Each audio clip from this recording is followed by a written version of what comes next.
Can you hear me well? Because right now I'm in the BA lab with the rain outside. I cannot get back to the office. So with the, I'm quite worried about the sound system. No, Yeah, we let can me hear share you. my screen. We can hear Okay, you let me fine, share mate. the screen.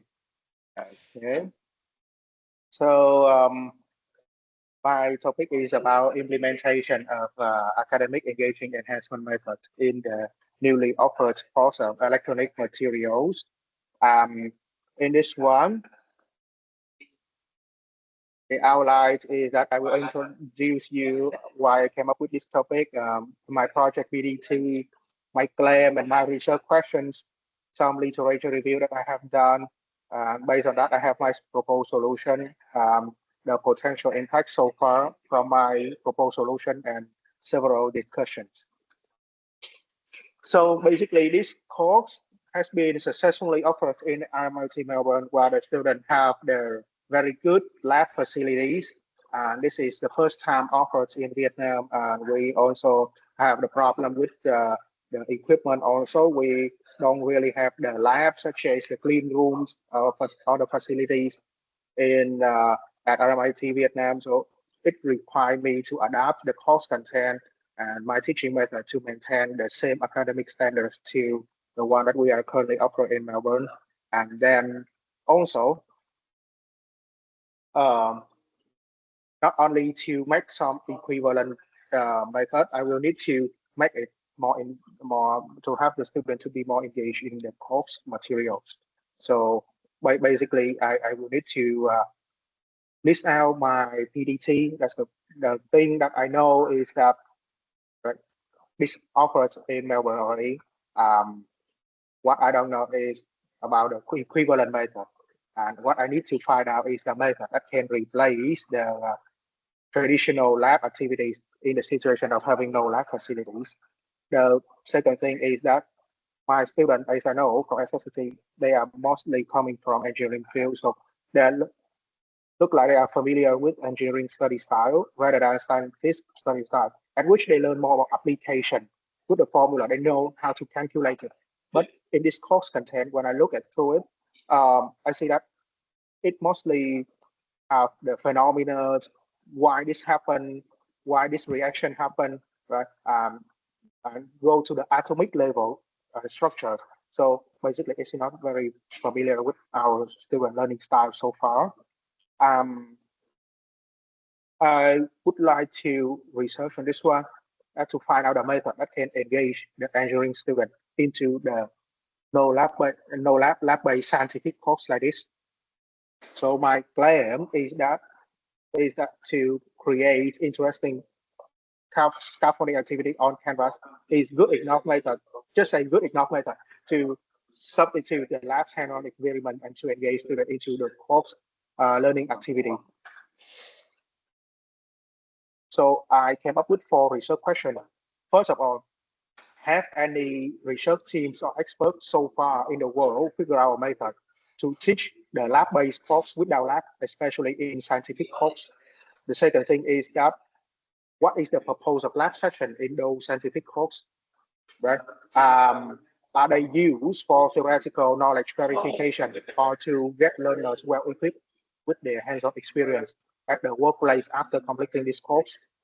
Research question number 3 will be, if the lab sessions are mainly used for knowledge verification, can all the scaffolding activity replace these lab activities? And what are those other scaffolding activities? And number 4 is that what are the criteria for a scaffolding activity to become or to classify as interesting to the student impression? For number 1, to be honest, we don't really have time. I went just to through 2 papers that they did that the teaching lab remotely during COVID pandemic time. And I suggested blended learning with asynchronous and synchronous delivery. For the research question number 2, right, saying about the roles of lab activity to the science course teaching, they say that it is to encourage active learning, to promote collaboration, promote inquiry-based learning, facilitate conceptual understanding, encourage collaboration, improve attitudes and motivation, supports diverse learning style, and assess scientific understanding and skill. So based on that one, before going up with the proposed solution, I take it back to my course learning outcome. Those are the 6 course learning outcomes of these electronic materials. So we see that after successfully complete this course, student will know about phenomena, right? Know about the issue related to limitation of different materials, right? They can explain the new development made in materials. So basically, what we are going here is to see that yes, lab based in this course is just to verify the theoretical knowledge, and just some of them related to teamwork or communicate findings, right? So based on those two, right, the, all the people propose about this method, and we know about the roles of the lab in the research question number 2, together with my knowledge in the previous courses of this research program about experiential learning and problem-based learning. So I propose blended learning with experiential learning, problem-based learning, 3 methods combined in this course with the specific topics, such as this one. So for the 4 main materials that is mostly are popularly used in the market. So for magnetic material, dielectric, semiconductor, and optical materials, I combine blended learning with both synchronous and asynchronous material for them. Um, Also experiential learning for them so that they can work on the lab activity to verify the theoretical knowledge they learn, and also for more related to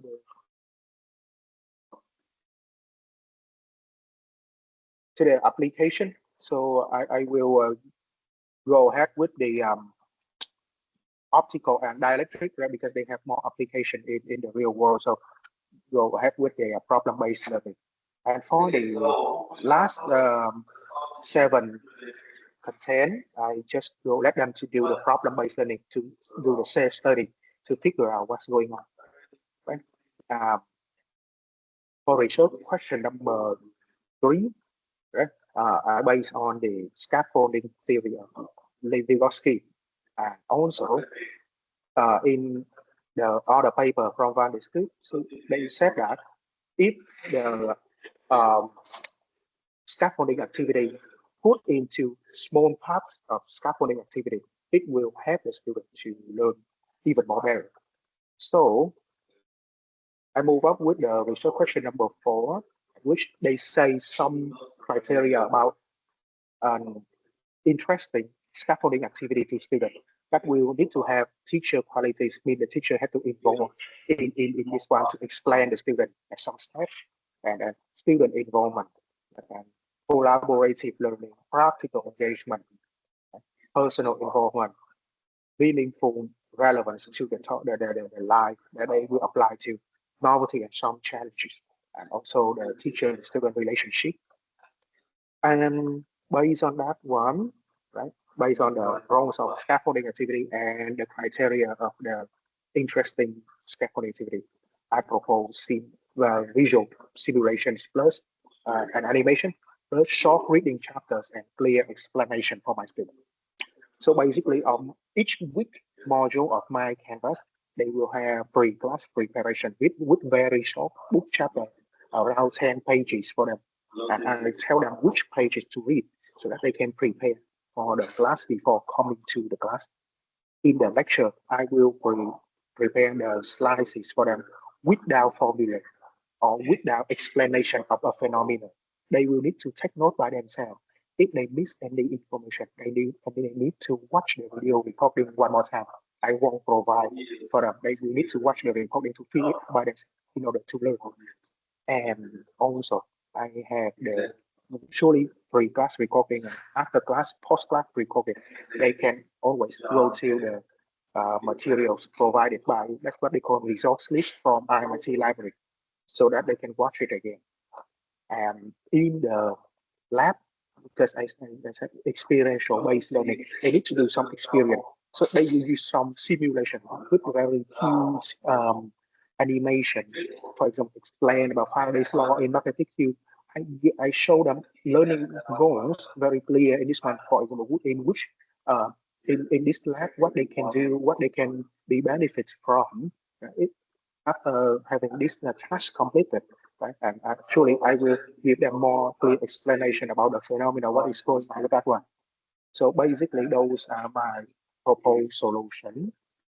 And the potential feedback outcome right now, I have the question that I conducted separately from CES survey to my students. About 4 questions. Do you enjoy the simulation lab? Do the animations and simulation help you to understand this activity well? Do the scaffolding materials on campus help you to understand the theory better? And do the activities help you to achieve the course learning outcome? Here is the average result from my 11 students. I also talked to some experts in this field. This is Professor Wei Lu Jian from Oklahoma State University, Professor Kinratenko from University of Illinois at Urbana-Champaign, and Julie Professor Anthony Holland, the course coordinator of this course in IMIT Melbourne. And they agree this method can replace the traditional lab activities.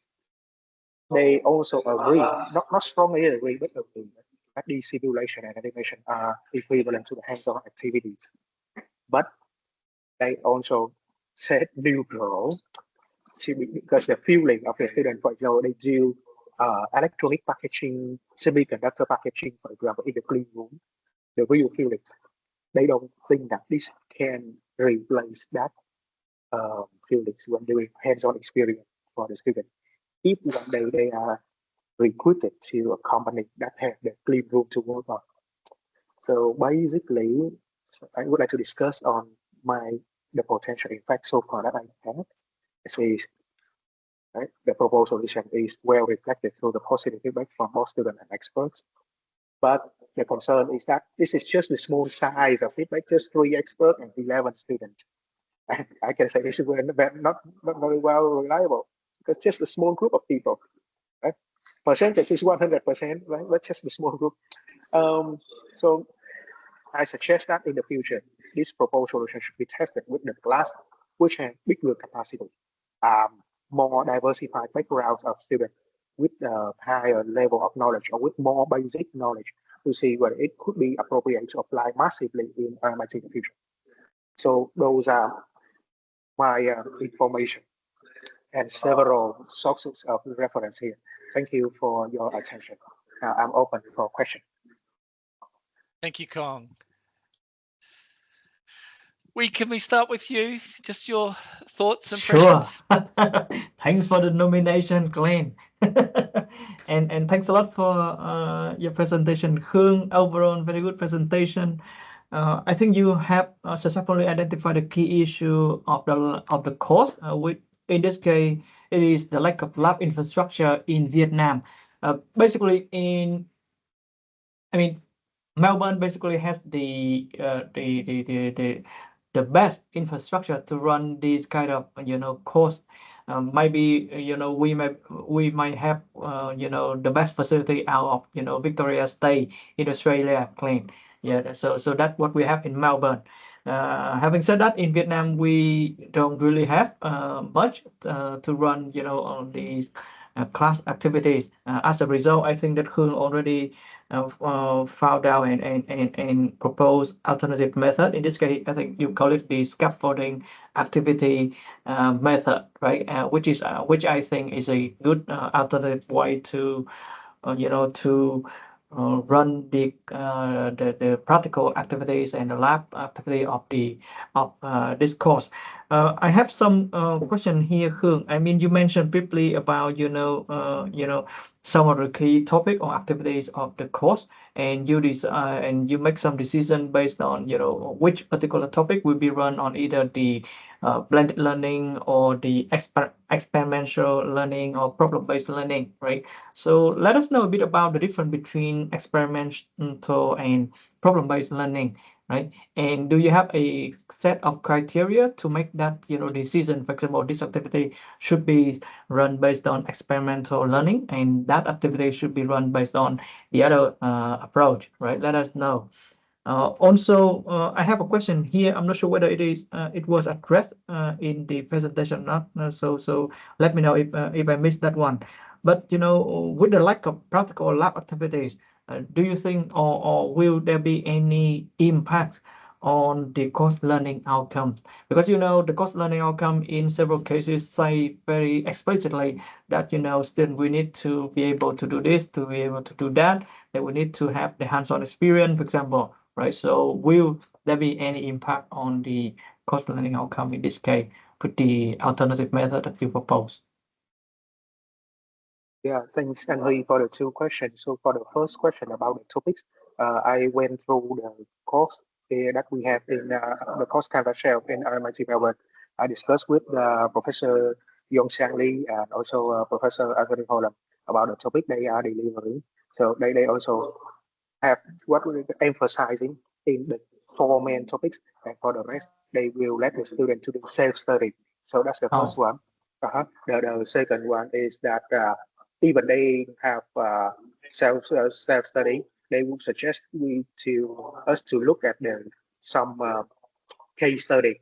Case study is that's why we use as a problem based learning for the student. I will assign a topic for them for the case study, so that they can go ahead with the learning. For experiential learning, because sometimes we just use the words or some try to describe about the phenomena. So if they have experiential based learning, they can see the reaction, what happened, just through the simulation to understand more about what's going on and verify back to the theory. And for example, some kinds of experiential learning, such as semiconductor packaging or something, they have step by step. So I require the student to go to the virtual clean room that we have on campus. They go through and they study the machine, the process, and then we have the quiz to verify whether the student gone through that one or truly understand about that or not. Yeah, that is what I work for your question number one. And my for the question number two, that is can you remind me a little bit? Number two, is Number two is about the potential impact on yeah, okay, I got it. course learning outcomes. Yeah. So basically, for the impact, I think yes, we may have. That's why the experts say that they not strongly agree with the one that I am having. They just agree. But basically, I will I think a small scaffolding activity.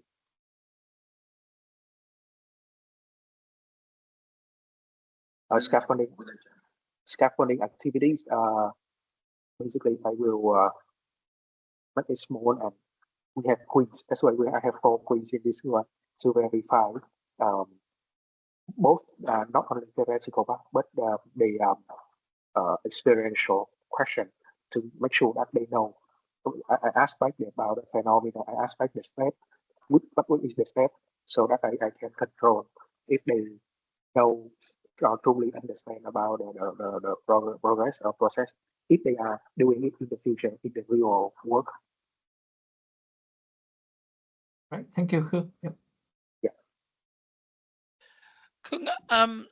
First of all, I really do appreciate how you went through and defined the problem and identified a number of key questions, and then went through a process of looking at what the research said or what the experts thought in respect to these things. Because you can spend a lot of money developing these these simulations, but I think you're careful thinking about what might be really useful in these simulations, I think will guide the development and make sure you don't waste money just coming up with something and then figuring out it doesn't work. So what is it that needs to be built in?